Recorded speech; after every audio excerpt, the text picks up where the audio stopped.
Le bâtonnier de l'Ordre des avocats n'en revient toujours pas.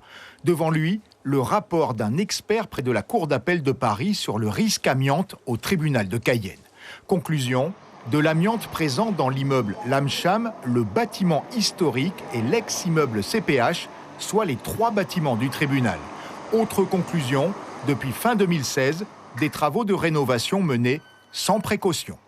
Ce qui est inquiétant, c'est que des travaux ont été exécutés sur ces matériaux et ces produits. Et l'expert nous indique donc qu'il est probable que de la poussière d'amiante se soit disséminée dans l'air et que du personnel ait été en contact avec ces poussières, y compris les magistrats, greffiers, les usagers, les avocats. Selon le rapport, les usagers et le personnel ont pu être exposés. Quant aux ouvriers engagés dans les travaux au bâtiment historique et à l'ex-CPH, l'expert va plus loin, ils ont bien été exposés.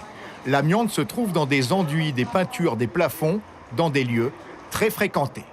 Nous sommes précisément dans l'une des zones névralgiques du tribunal, c'est-à-dire le couloir qui dessert à la fois les cabinets des juges des enfants, les cabinets du juge d'instruction et le cabinet du juge des libertés de la détention, qui sont des lieux très fréquemment utilisés à la fois par les justiciables, par les avocats qui assurent leur permanence, mais également par des greffiers personnels.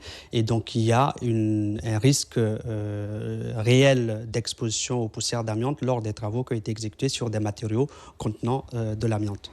L'expert préconise l'établissement de fiches individuelles d'exposition à l'amiante par les employeurs concernés. Si les mesures faites début avril révèlent l'absence de fibres d'amiante dans l'air, les travaux ont pu générer le dépôt de poussière. Un nettoyage minutieux est préconisé et le retrait de l'amiante dans certaines parties. Cela pourrait prolonger de plusieurs mois la fermeture du tribunal.